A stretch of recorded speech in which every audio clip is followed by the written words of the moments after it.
6. Y'all, it is 6 o'clock. We're going to call this meeting to order. And if y'all would stand with us for the Pledge of Allegiance, led by Alex Baskin.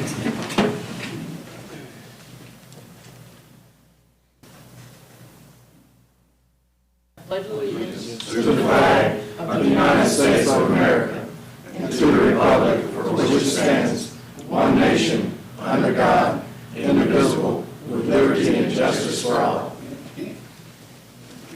Alex, thank you for leading us in the pledge, and there is one of the city lapel pins for you to have. Thank you. Appreciate it.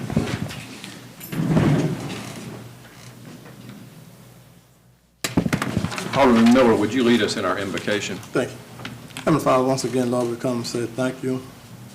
Thank you for another day, another opportunity that you have given us to serve. We pray, Lord, that our service that we run on tonight will be pleasing in our sight. We thank you, Lord, for all our soldiers, where they might be. We'll continue to lift you up. In Jesus' name, amen. Amen. Do I have a motion to approve the agenda? Motion. Second. All in favor say aye. Aye. All opposed, no. The agenda is approved. Item 5, is there a motion to approve the docket of claim numbers listed on your agenda? So move. Second. All in favor say aye. Aye. All opposed, no. That motion passes. Item 6 is to approve the minutes of the regular Mayor and Board of Aldermen meeting from August 19th, 2025. I will make a motion to approve with one change. On page 10 for the utility adjustments, just 2 of the names of the aldermen are incorrect on there. There needs to be Alderman Alderman Kitchens and Alderman McClendon instead of Alderman Ross and Alderman Harris on that one. Got stuck in on those utility adjustments, didn't you? Is there a second to that amended agenda? Or the amended minutes? There's a motion and a second. All in favor say aye. Aye. All opposed, no. And the minutes are approved. Item 7 is the consent agenda. Is there a motion on that? Motion. Second. All in favor say aye. Aye. All opposed, no. That motion passes. Next is the personnel docket. Can I have a motion on that? Motion. Second. All in favor say aye. Aye. All opposed, no. Personnel docket passes. Item 9 is the donations docket. Is there a motion? Motion. Second. Let's switch it. Motion and a second. All in favor say aye. Aye. All opposed, no. And that motion passes. Okay, item 10 is a presentation of a community service award. Y'all know we do these about once a quarter. This one's an extra good one. We all remember a tornado coming through a few months back, and a large percentage of our residences were affected by this. And quite frankly, we didn't know how we were going to help a lot of them get the trees out of their yard. We couldn't go in their yards and do it. It's just not legal for us to do that. And suddenly, we found that this group was in town, miraculously almost. It was like a miracle almost. So we're going to be awarding this presentation of a community service award to the DeSoto Tate Baptist Disaster Relief. And just from our office and the mayor's office, we directed 40 people to y'all. And I guess I thought it wasn't much more than that, but I'm reading your list, and there was a lot more than the 40 homes you helped. And when I say they helped, they were able to go literally in the backyards of homes with their crews, cut up trees, move them to the street. These are for people who couldn't afford to hire it done and physically couldn't get it done, which a lot of us would be in that same boat. I'm going to read you a little list of a few things that they did while they were in town working. They had 92 requests for help from residences in Hernando and in the surrounding county. They completed 72 job requests of chainsaw and debris removal from homes and yards and getting it to the street so our group could pick it up. They had 12 jobs done by others that volunteered before they could get to them. So that means we had other people out there volunteering as well. They had 5 jobs they couldn't do. It was just out of their scope. So out of all those requests, to only have 5 out of your scope, you've got a pretty big scope, I would say. What I'm talking about with out of our scope is they needed cranes to move, Right. like the one right up here at Riley Street And Right. right there where you turn to go to the school, that big one, needed a crane to move it. Totally understood. And then we needed some big excavators or Yep. track hoes to move some of the stuff too. But we have small ones, we have skid, steers, tractors, everything like that. We just didn't have the big stuff, which that would be out of our scope. And I think most people just didn't know how all those trees were disappearing and coming out to the street like that. So that's why I wanted you here, was so people could know that y'all are the ones that did it. I do see that I knew y'all are housed at the Irvin Brown Training Center. I think they housed y'all at no charge out there and took care of you, which was great. And they had a total of 10 different teams from here in the DeSoto Tate Baptist, from all the way to the Gulf Coast, Yes, sir. that came up to help. So the total was 1,300 total man hours with no charge to the homeowners. Or insurances. Or We did insurance. this with donations and our Margaret Lackey, Annie Armstrong funds, and our cooperative program that the Baptists give to the Baptist office in Jackson's how we do it. Right. We don't turn around and bring y'all a bill or to your insurance company. And if anyone wants to donate to your association, we'll hook them up with you. If anybody watching on YouTube would like to donate to this worthy organization, we'd love for y'all to get in touch with him. So call our office and we'll help you do that. Anyway, I'm going to read the proclamation. In grateful recognition of your commitment to serving others in your community, on this day, the City of Hernando presents this Community Service Award to the DeSoto Tate Baptist Disaster Relief. Mr. John Hampton is the Disaster Relief Coordinator, and I think you're here to accept this. Yes, sir. Would you come up front and let us get a picture with you? Yes, sir. Brought some others with you. Well, brought two, my guy. Get them up here. Come on, guys.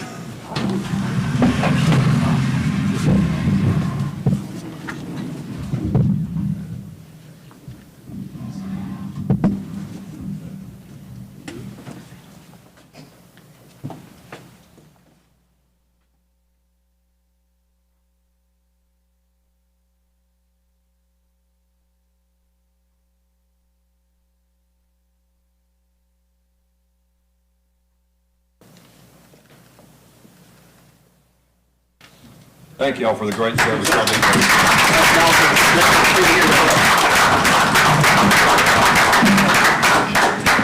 Thank you so much.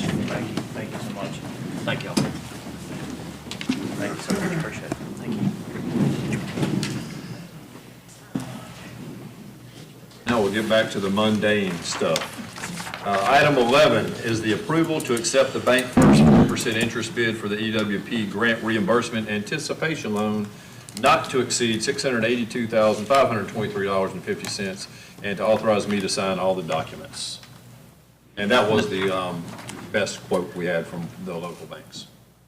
Is that something we had to advertise? I don't remember. We didn't have to advertise it, but what Pam did is she directly got one to every bank located in the city limits of Hernando. So they all had the opportunity to quote on it.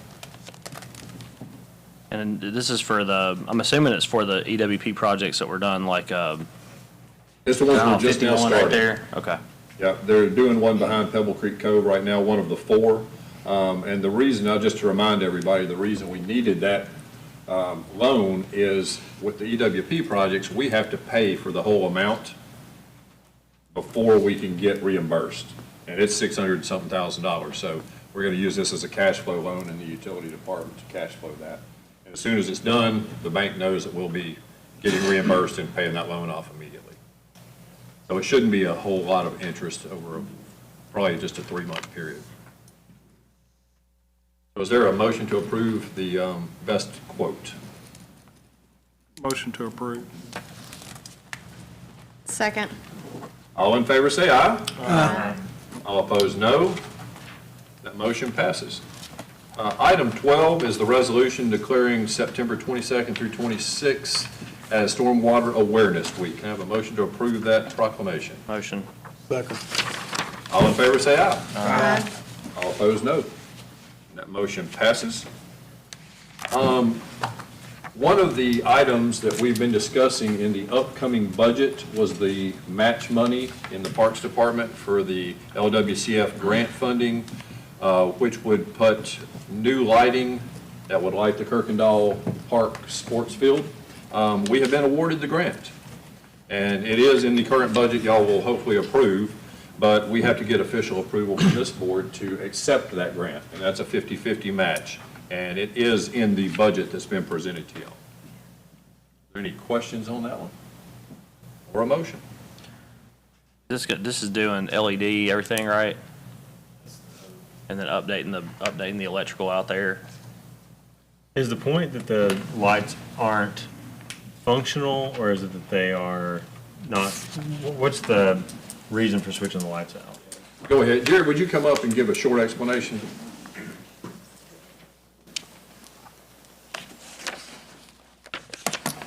So two of the poles there are missing, so it only half the field is lit, and they're halide lights.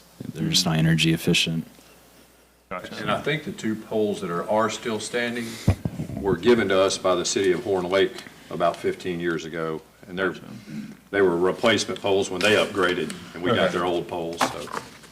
Are these some of those lights that are hard to find replacement parts The to? current ones, yes, ma'am.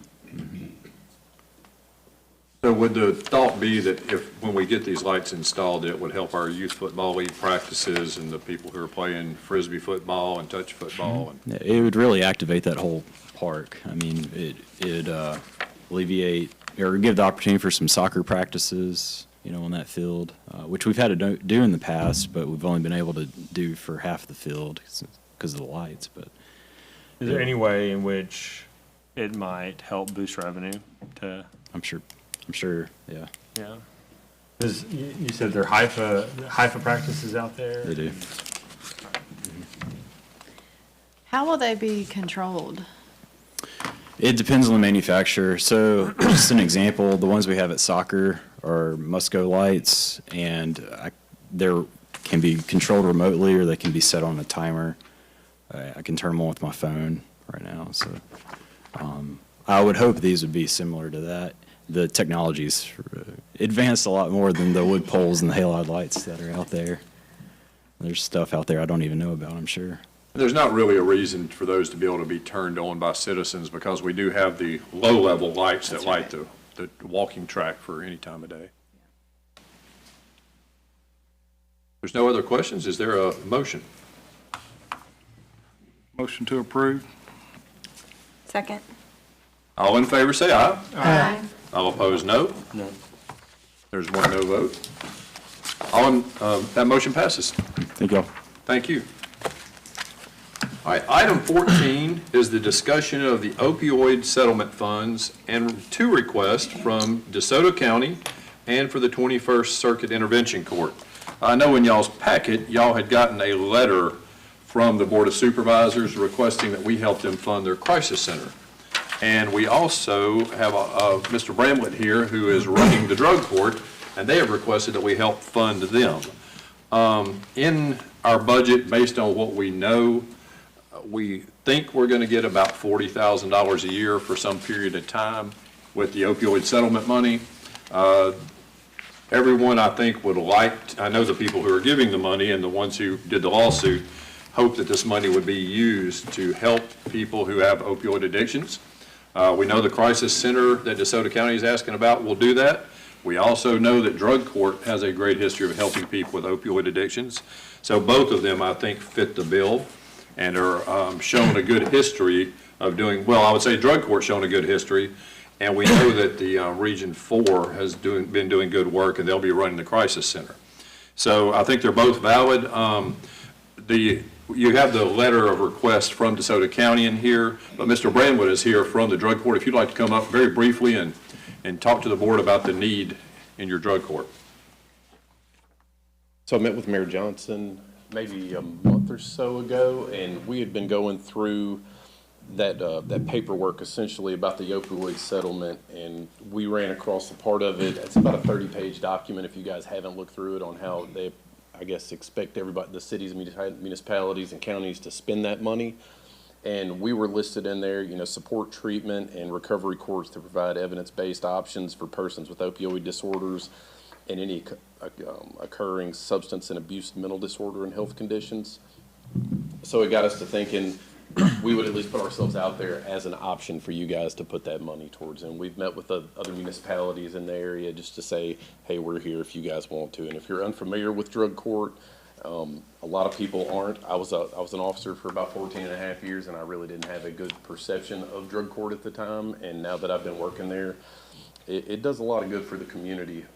It really does get people's life back on track. People that have substance abuse disorders, that have been addicted to substances since they were in their young teens, and it gives them an opportunity to get back into the groove, if you will, to become taxpayers, to hold jobs, to get their education, to be part of their families again.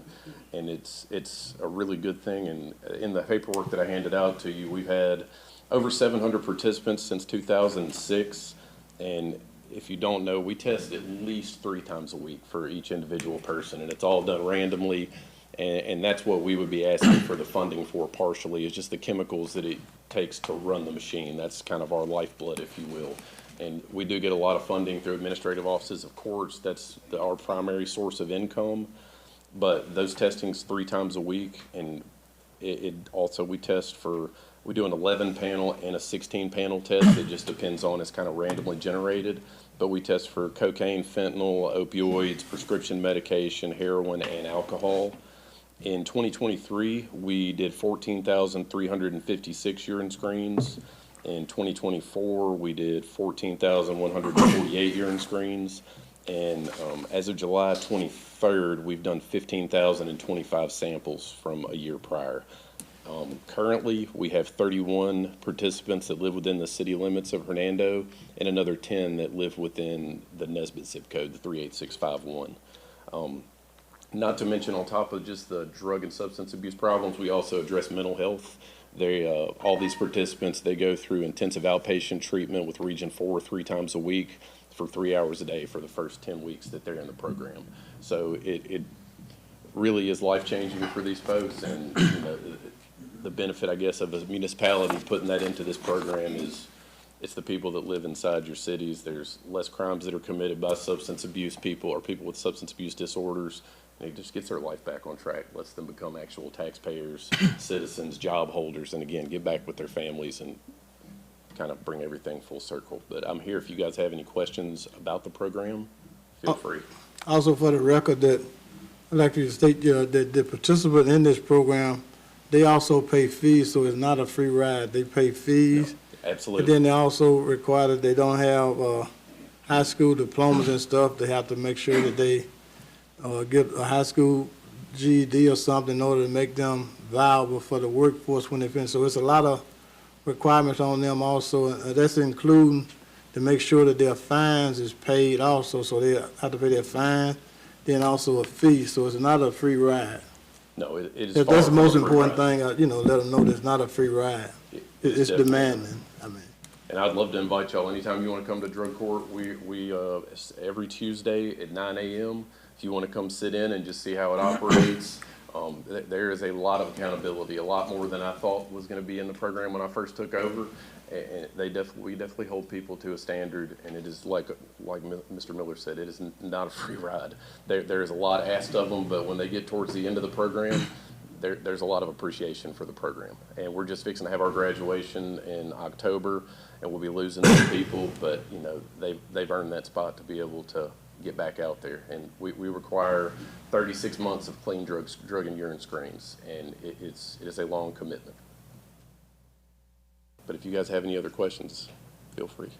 Has anybody else committed, DeSoto County or the other cities committed any funds so far? Not at this time. I met with Horn Lake a few weeks ago, and they just gave away some funding, and they said that when they do receive some more funding, because I believe, like Mayor Johnson was saying, and like they told us in Horn Lake, there's no real set payment schedule. Like I said, sometimes they receive a couple of thousand here, a couple of thousand there, but currently, no, sir, we have not. But they said the next time that they do have funding that pops up in Horn Lake, they wanted to bring me back in and do something similar to this so their board could sit down and talk about it.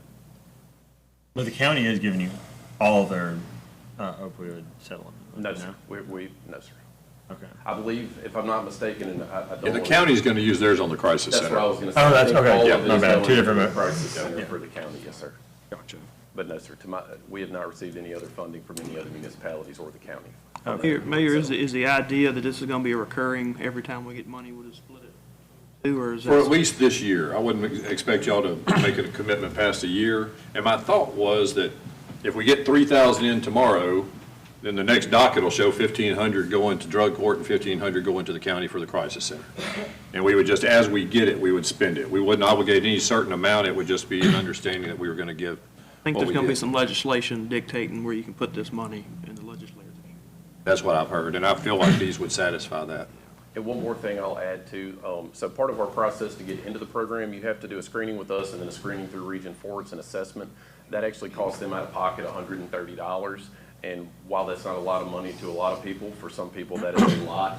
And something that we've been looking at is using part of that funding as well to pay for that assessment for them.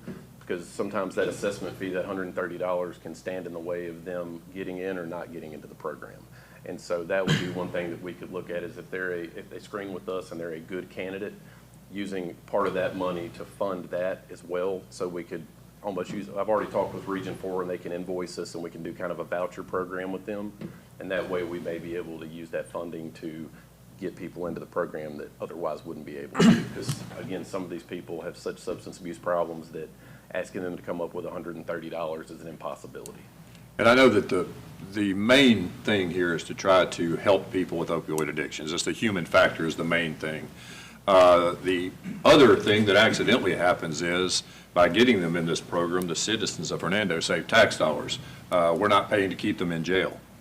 So they're out there, they're working. I'll tell you a quick story. When we were building the drug court in the Gale Center, I was walking some people through there saying, here's where this is going to be, and here's where drug court's going to be. And as I was leaving, some dude tugged on my shoulder. He was over there working on the building, trying to build the building. He said, hey, I'm in drug court. And if I wasn't, I'd be in jail instead of working today. So it actually works. We've seen it, and it continues to work. So this is something we would need to talk about within the budget, because we're showing about a $40,000 revenue that wasn't allocated. We would be allocating it, so that $40,000 would come off of our contingency if we decide to do this for the two groups. So I want y'all to be aware of that. And we can discuss it more once we get to the budget section of the agenda. I don't think we have to make a decision at this second, but it'll be part of the budget. And then once we get the budget done, we'll let you know where we come out. Mr. Grant, will you send us the graduation? Absolutely. Yes, sir, we're just getting all that together, but it is going to be on October 3rd. It'll be at the courthouse, and I could gladly get you guys that. And again, anytime you want to come sit in on our drug court sessions, they're Tuesday at Justice Court, usually an hour and a half to 2 hours, and you can actually see it live and in action. It's worth checking out if you haven't ever. But if you guys have any other questions, feel free to reach out. Thank you for coming, and thank you for what you do for us. All righty, item 15. This was going to take a little bit of explaining. Is the approval to send a letter to the DeSoto County Board of Supervisors requesting ambulance funding. Y'all know we had a long discussion at the last budget meeting talking about the need for a backup ambulance, really for a primary ambulance, and move one of our primaries down to backup. And we don't have the funding to do that within our budget right now. The chief had come to me and spoken with a couple of the aldermen as well about the fact that our first responder ambulance in about 59 square miles of the county outside the city limits. It's a lot. That means our ambulance that the city taxpayers pay for to run is first responder in a lot of the unincorporated area. So I believe Alderman Kitchens went and talked to our supervisor, and he said he would like to bring it up to the Board of Supervisors to see if they could help us fund that ambulance that we're in dire need of.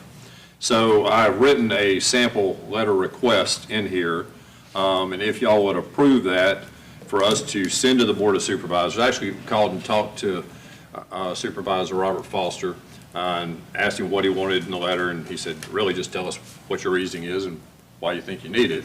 And so that's what we've done here. And if we approve this, then I'd want us to all sign on one letter. So it'll have all of our signatures on it with that request. But can I have some questions or comments on that topic? Anything y'all want to say about it? Doesn't the county give us some amount of money already to subsidize? Every ambulance services? 7 years, I think, Chief, every 5 years, they give us, how much did they give us last year for that one? 130,000. Yeah, and an ambulance costs close to 300,000.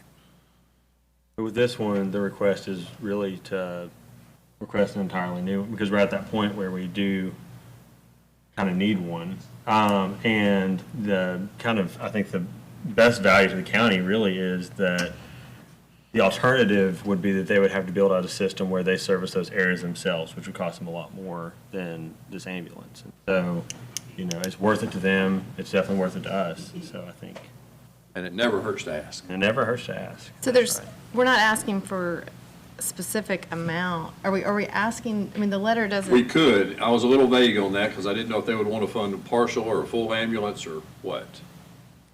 If we wanted to be more direct and ask for the cost of a full ambulance, we could change it just a little.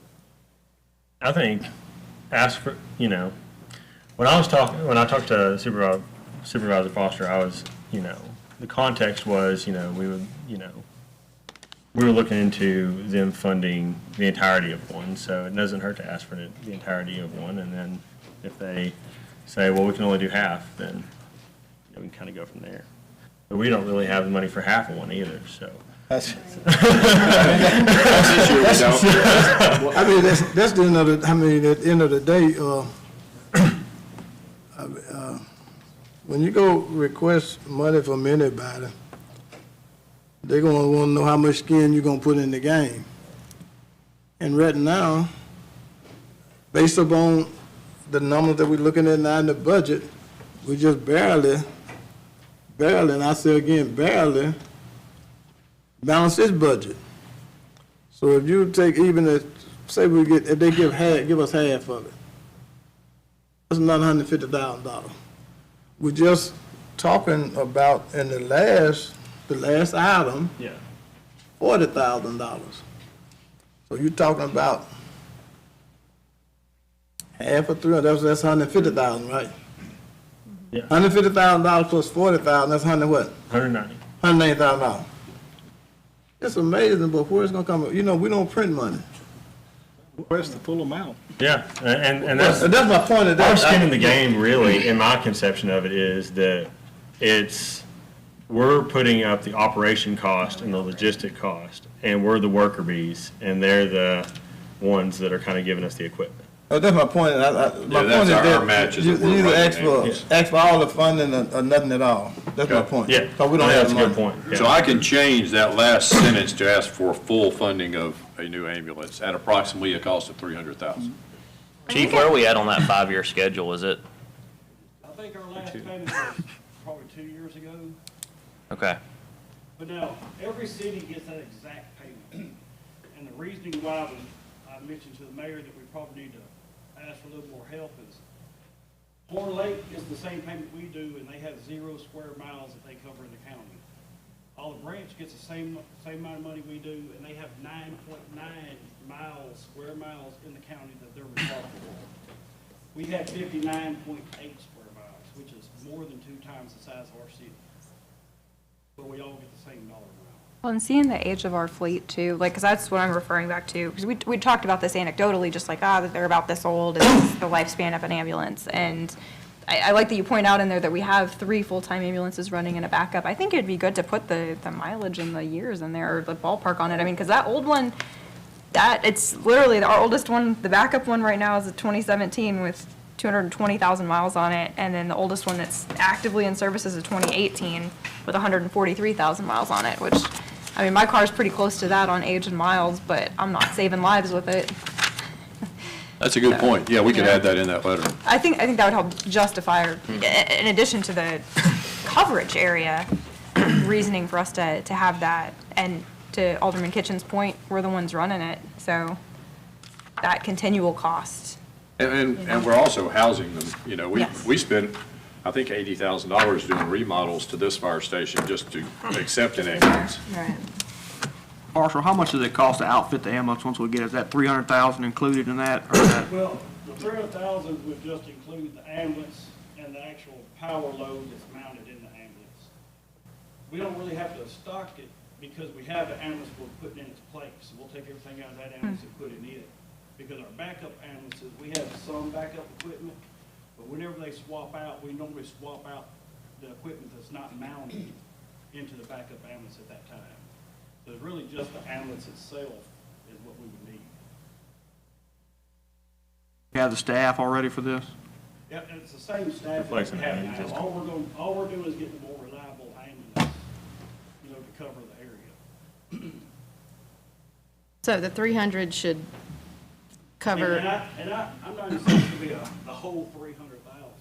It may, I think this last one was 292. So it could move around a little bit, but 300,000 right now is the going rate with the power in the back of it. And just for the record, that wasn't made last time, that you made a point that you were borrowing the ambulance from Horn Lake. You really stressed that point. Also, I want you to stress the point also that other municipalities that borrow ambulance from us, correct? It's not one-sided. We have interlocal agreements. Let me finish. Oh, in a local agreement, we're all willing to, yes. Okay, so that's what I'm saying. So don't try to paint the picture that we're the only one that do something like that. The interlocal agreement works all cities the same. If they borrow from us, we borrow from them. Correct? It's a yes or no answer. Well, it's not really a yes or no answer. What's I can tell you. the interlocal agreement? We've been here 30 years, we've never loaned out a piece of equipment to another department. But that wasn't because it could not be asked for. That's what I'm saying. It's not yes or no. It is a yes or no. We can do it. It is a yes or no, what's in the agreement that it can be done. That's all action. I didn't say how many times it's been done, but in agreement that it can be done. That's yes or no. Do the other ones through. not borrow from I'm us through. because they just have plenty of ambulances, or ours isn't good enough to loan to them? I have no idea. Okay. I'm through with that. I'm through. You can go on. I'm through with that rabbit hole. You can go on something else. All right, any other questions? With the additions y'all had talked about, putting the full ask in there and adding the mileage to the letter, was there a motion to approve to send this letter to the Board of Supervisors? Motion. Second. All in favor, say aye. Aye. All opposed, no. That motion passes. We will get it together and ask y'all to stop by and sign the final form of the letter. Item 16, we are back on the discussion and possible approval of the 25-26 budget and the approval to publish. The changes y'all told us to make to it in the last meeting are in the one that got emailed to you last week or on Wednesday, I believe, and then in your packet, the ones that came out on Friday had the most up-to-date actual numbers for the year-to-date budget put in them before it was sent on Friday. So, would anyone like to start discussion on any of the items?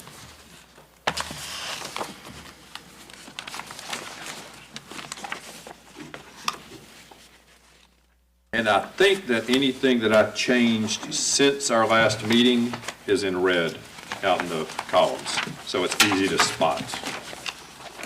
And there weren't very many changes because y'all didn't ask for many. And there were a couple of things that I found, like for instance, in the revenue line of 001-000-262, I increased that by 5,000 because we actually got the check in. It was 115,000. That never goes down from year to year. It will occasionally go up. So I just, since we got 115,000, I assume we'll get 115 next year in that line item. So that gave us an extra 5,000 of revenue. Down in the admin pay, I adjusted all of those pay line items. And there was it seemed like there was another one maybe. There wasn't much to adjust. Let's see, I took 2,000 out of repair to vehicles in the 201, which is street supplies, which gave us a little bit more to add to contingency.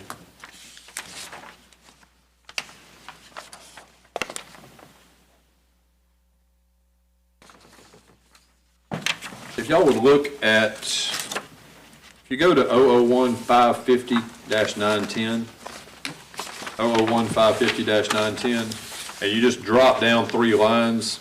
You can see I've got a note out there that says small cuts that added to contingency. So basically what we're seeing is we had 283,000 in contingency. Those small cuts add another 85, 88 that will pop up to that contingency line. And that's in the general fund.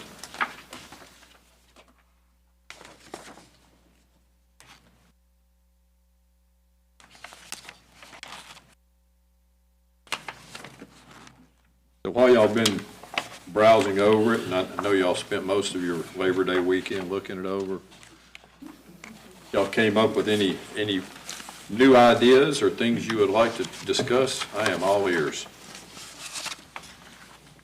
I mean, in my opinion, I think that, this, just speaking for myself, that our contingency fund is just not high enough. There's just not, it's steadily declined year over year. I think all of us, well, I believe we've had discussions in the past where we want to try to have a true contingency, per MML guidelines of having a 2 to 3 month contingency. You want, your ideal is 6 months. I'll study to show you your ideal, from an ideal situation, you want at least 6 months in contingency in case something happens. So I have concerns that, and I understand this year was one of those years that the reason why the contingency decreased is because we had a tornado that hit, we had a hotel that, caught on fire, and like those have real impacts, and that's why you have the contingency. But with where ours is currently, really hope there's not another tornado. Really hope there's not another fire that breaks out, because we will be in a bad spot. And Alderman Piper, if you would go back and look at the history of the contingency, the contingency did not even start growing until approximately 8 years ago, because if you think that it's low now, you should have looked at it 8 years ago when we started efforts to make sure that happened. I think the mayor will agree also. So it's not where we want to be, but I'm agreeing that we still need to, do everything we can to try to increase that so much each year. That's when I'm concerned about these big ticket items. Yes, sir. And earlier we're taking out anticipation loans because we're in a bad cash flow situation. And I mean, that's, something that we've got to, remain cognizant of. And I know there's not a lot here we can, that we can adjust. There's very few head count additions. There's 1 head count addition, right, in the utility fund. And then there's 2 half-year head count positions in the general fund. And I mean, those are 3 that we may need to take another look at, in my opinion. To just take them off, the black and white. We can come back and revisit them in the spring and see if we can put them back into the budget. But for the purpose of having it in black and white, just have those removed so that we can boost those contingency fund dollars.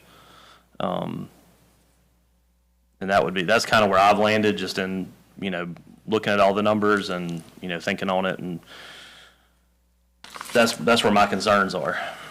There's not a whole lot else to really take out of here other than, I think all the capital expenditures pretty much have been taken out, except for, a few small items that aren't going to really move the needle. And the one large item with the leaky roof that we can't avoid this year. Correct. But Alderman Piper, I think and I could be 100% wrong, but I don't think so. That when we talked about those positions and hired them in 6 months, we also said if the money was not there, then we would not hire those for the 6 months. And to leave them there so we wouldn't forget about them. But if you take them all the way out now, you have a tendency to forget about them, and you don't want to go 6 months in and then add that additional funding. But I think I thought, I'm almost 100% that we talked about that, and that we're going to look. That was one reason doing it for 6 months, and that when we get to the 6-month period, that if the money was not there, we would not fill them. Did anybody else remember that, or am I totally forgetting something? I agree with you. Yeah, I think I know you mentioned that.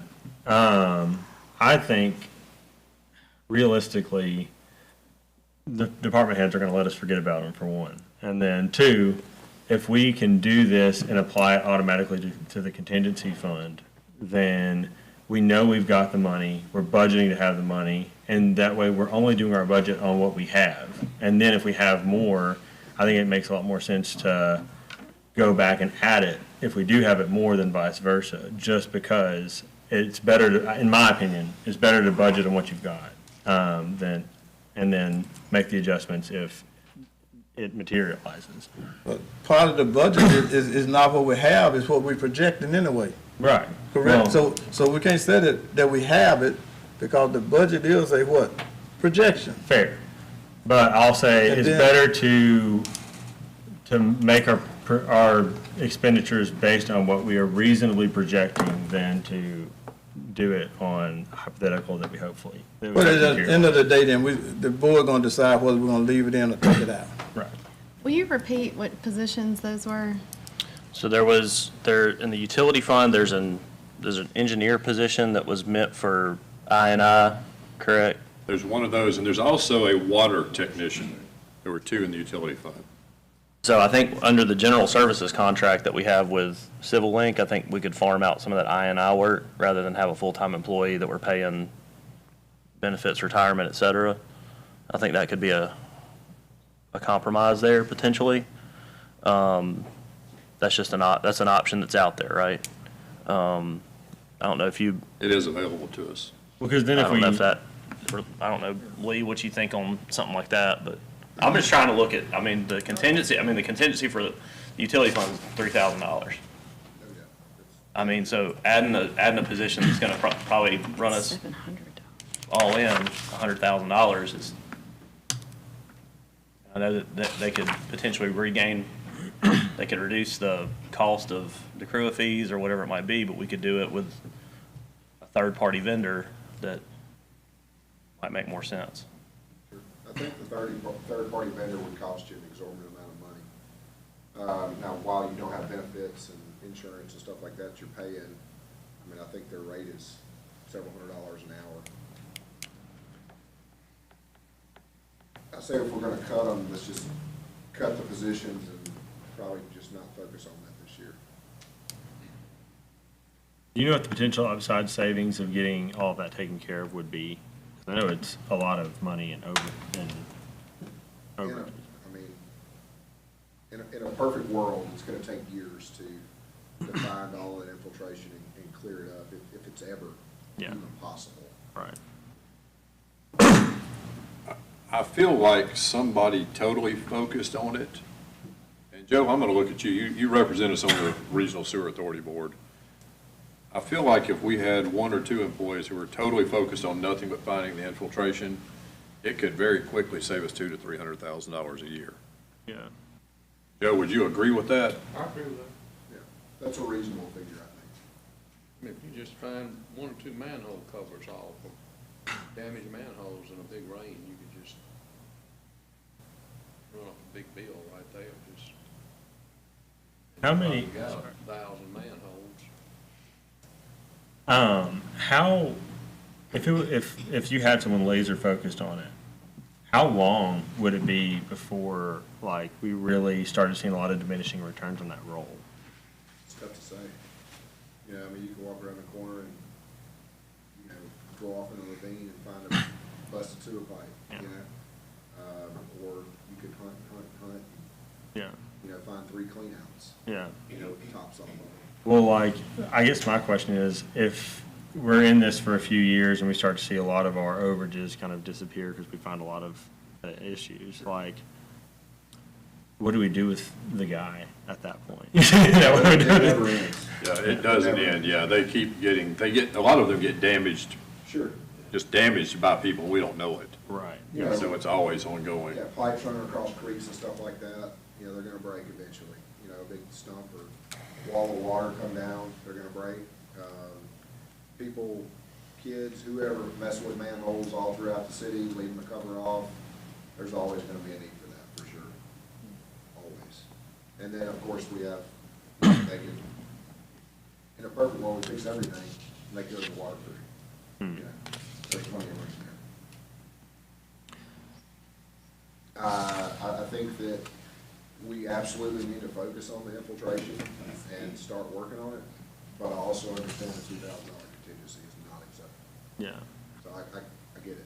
It might make sense to see how much it would be to farm it out, and then to add the roll later if we find out that it, you know, would in fact be. It's gonna cost you significantly more than that salary. Okay. To farm it out, I can tell you that for sure. Gotcha.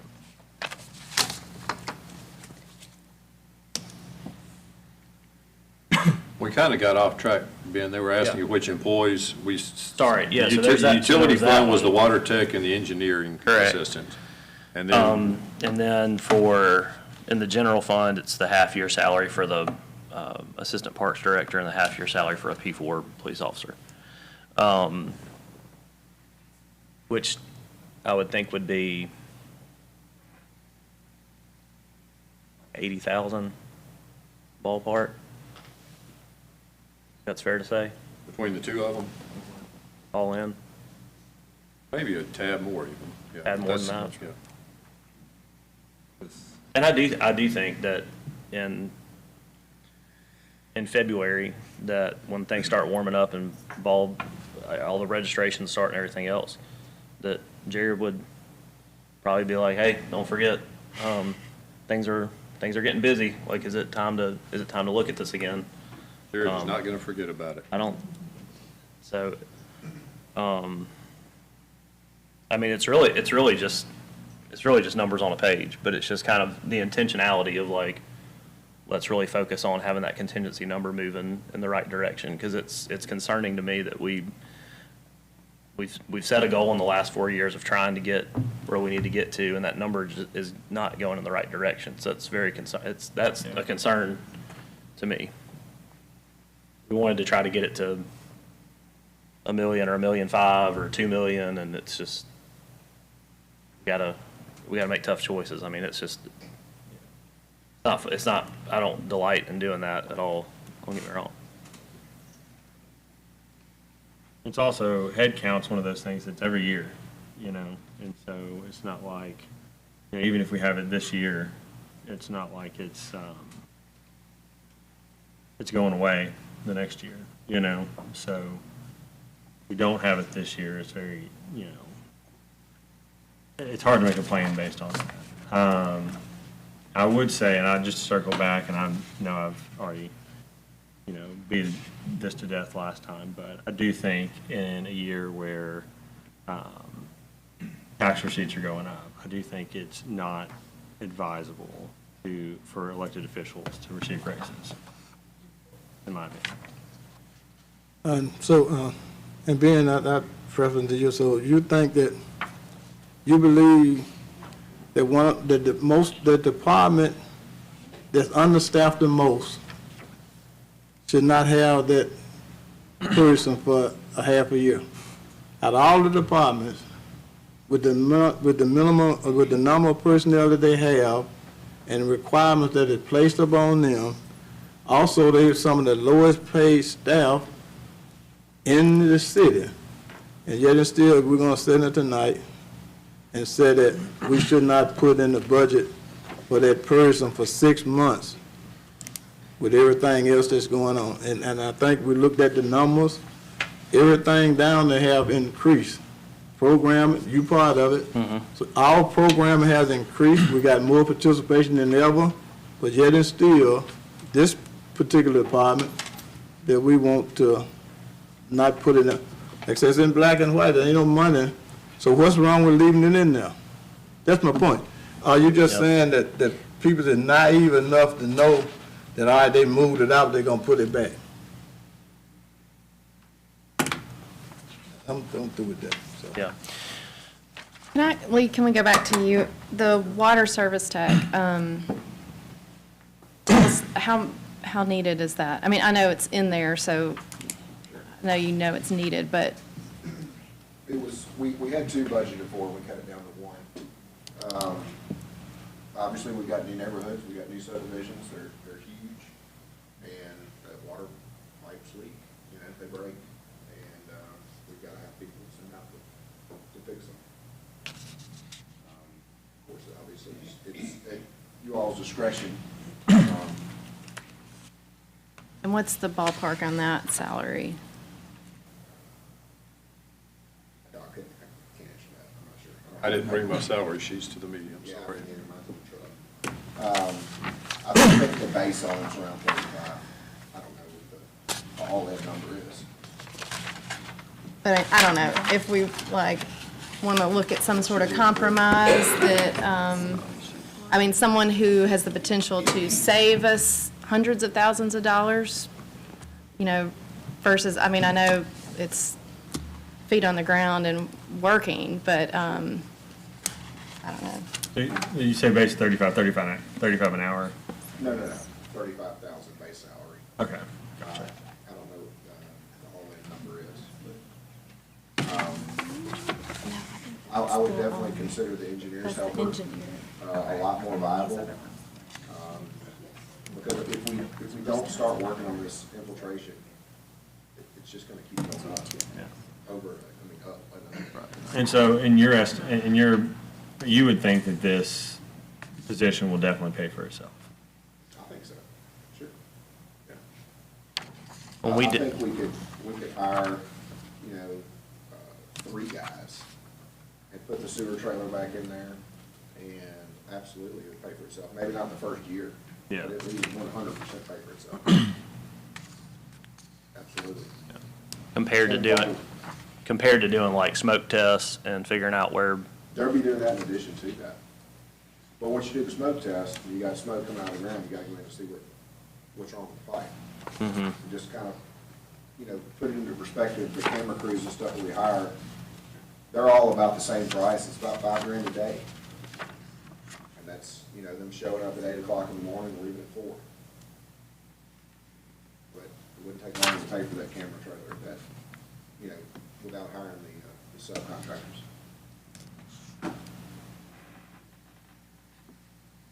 But if we have to cut one, I would probably cut the water crew and leave the engineer helper, because there's stuff right now, along with the I&I, that Chris just can't get to. He can't get to all these job sites, expect him to inspect all of this infrastructure going in the ground, which is gonna become a problem later. So, I'm sorry, so the water crew, that's 35,000. What, how much is the engineer? It's pretty close to that. 39.5. 39.5. So, But it's like with everything. 59 for the engineer and about between 50 and 53 for the service tech. Once you have everything With all in. Insurance, benefits. Insurance. Yeah, all total comp. Total comp, yeah. Yeah. And so the engineer, they're essentially looking for What they're doing is they're helping Chris each day go out on job sites, inspect the infrastructure going in, and then also looking at all the existing infrastructure as time allows, inspecting it and making sure it's, not leaking, holes in it, and manhole covers off and stuff like that. But like Joe Frank said, realistically, we've probably got 3,000 manhole covers. Yeah. And they're not all on 7 miles lane in somebody's front yard. They're all out through the woods and jungles and creeks, and it's not just walking around looking at them. It's gonna take a significant amount of time to do that. And just so y'all are aware, I know some are and some may have forgotten, but the position we created with Chris Lauderdale was one of those that's going to pay dividends in the future. We never had anyone to look at the new lines as they went in the ground. So once they were covered up, we didn't know what was down there. And over in Lee's Summit, I can count $160,000 we spent of taxpayer dollars digging up lines, tearing up people's backyards just to put silk cloth over joints. That we would have, if we'd have had an inspector, and of course that was built in the county. We annexed it, but we have those going on all the time, and Chris is there to catch that. So no pipes are getting covered up without our team looking at them now. So 20 years down the road, when we're not having to dig up defective installations, is when we see the rewards. And it's helped 10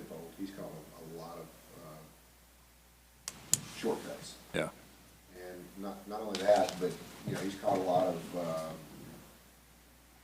I'm scared to put a number on it, I'll just say 30 pipes that have holes in them from a board crew that's got a fiber running right through our storm drains and our sewer. You know, water gets in there, tears up people's yards, so on and so forth. And all that has been, I'd say 99% of it, maybe 100% of it has been fixed by the contractors at no cost to the city. Alderman Lynch, were you? I do hesitate about the water service tech. I mean, that could bring our contingency up there to a more comfortable level, but I do think the engineers, yeah.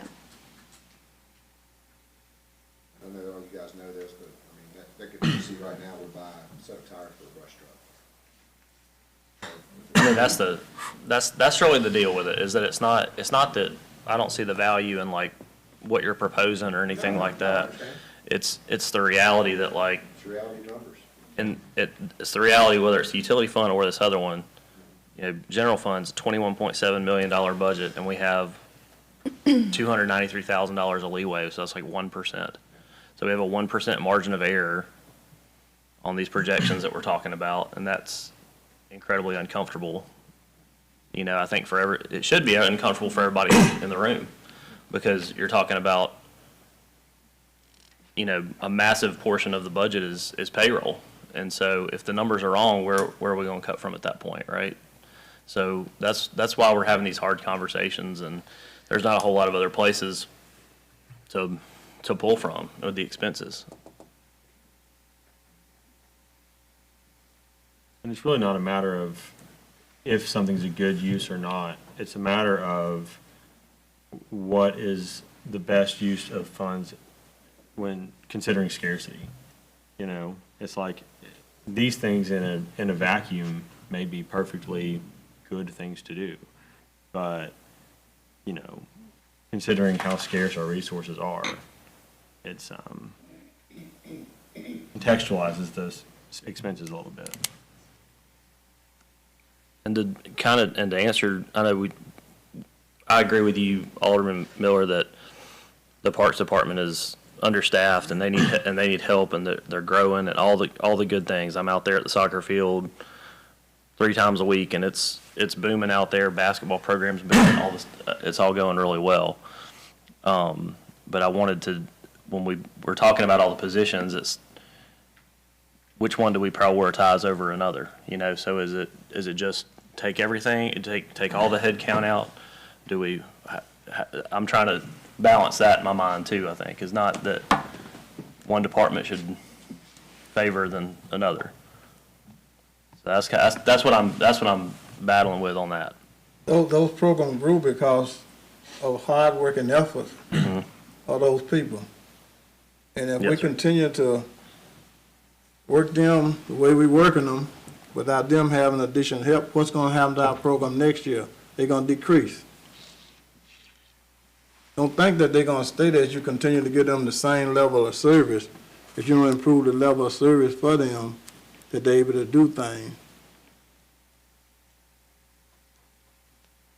Right now, if I'm not mistaken, I think that in order to make a lot of that happen, and Jared, tell me if I'm right or wrong, that you have to change their shift and do other things on a continuous basis to make sure everything is covered, right?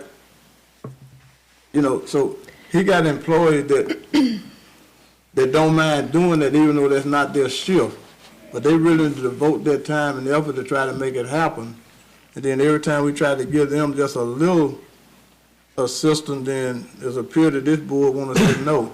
And they taking, if somebody else working 8 to 5, when 5 o'clock comes, they getting off. But his department, they work 8 to 5. If he asks them, so I need you to work 4 hours tonight to cover this, they'll come in at 12 o'clock. They ain't trying to get overtime. So they saving the city money by adjusting their shift voluntarily because what? Their manager asked them to do it. So they saving the city money, I think. Well, and again, these are sort of, they're not set in stone. We said we're going to look at it. So, I mean, it's not that, we're not for sure that we're going to staff these positions halfway through.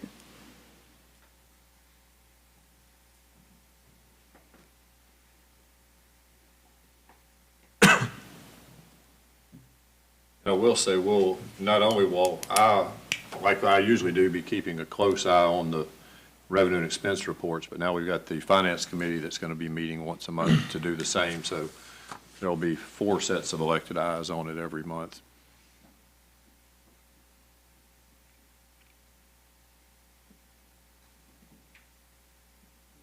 My personal opinion is, I don't think it matters if they're in the budget or not. I think it's a priority for us.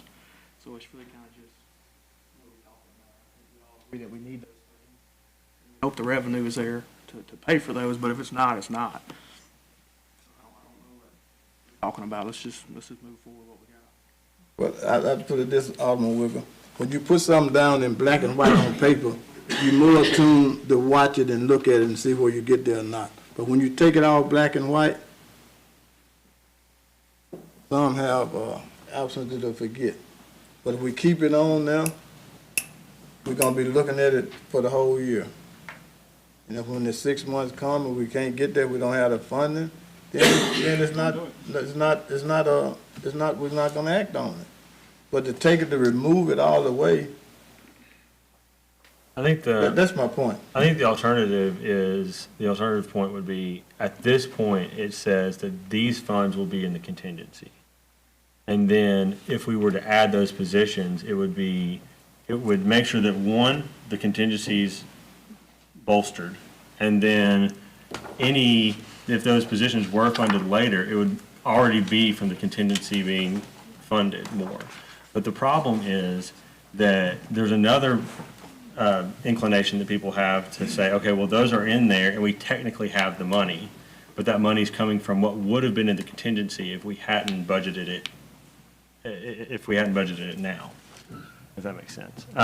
So it's like, if we say, okay, we're putting this money in the contingency fund, then if we get money over and above that, we've budgeted for our savings account, and then we've said, okay, well, if we get extra money above that, then we can do it. Otherwise, it's going to come out of savings, is real. I think all of repeating the same thing over and over. I thought we just moved. If there's no more discussion, I'd like to make a motion. Do we need to? Yeah, are there any citizens who would like to speak on the budget? Okay, are there any other alderpersons who would like to speak? Alderman Robinson, I guess you could proffer a motion. I'd like to make a motion to approve the budget as presented, along with our discussion of the opioid settlement, to do that for whatever that amount comes in at.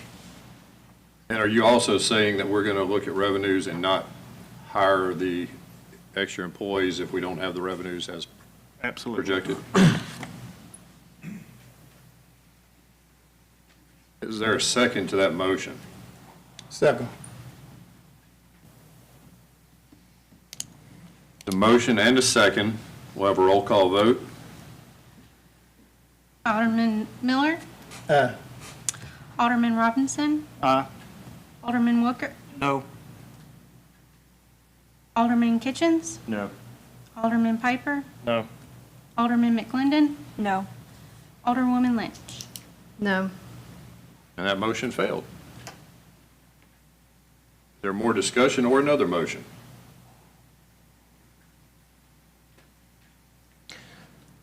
I think one thing is in the utility fund, making a change there with seems like the engineer is a priority, not the other position.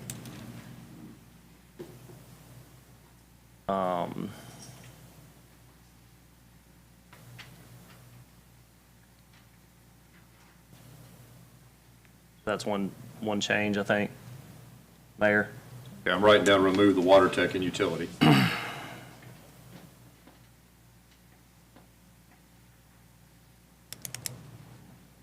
I'll make a motion Same as Alderman Robinson, except removing, not as presented, but removing the water service tag, but all the other items that he included. Okay, there's a motion. Is there a second to that motion? Second. Okay, we'll have a roll call vote. Alderwoman Lynch, Aye. Alderman McClendon, Aye. Alderman Piper, Alderman Kitchens, No. Alderman Wicker, No. Alderman Robinson, And that motion passed. Oh, I'm sorry. Let me vote now. I'm excluding you I today. spent a whole lot of time and effort to get a chance to do this item. I just like. What's your vote, Alderman Miller? Aye. Okay, thank you. All right, so the budget has been passed, and we will be publishing it. And I will update this document, and we'll get it back to you in the past form. All righty.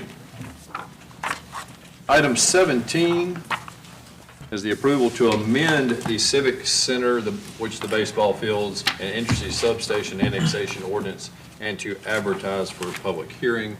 Could you brief us on that, if you don't mind? Yes, Your Honor. I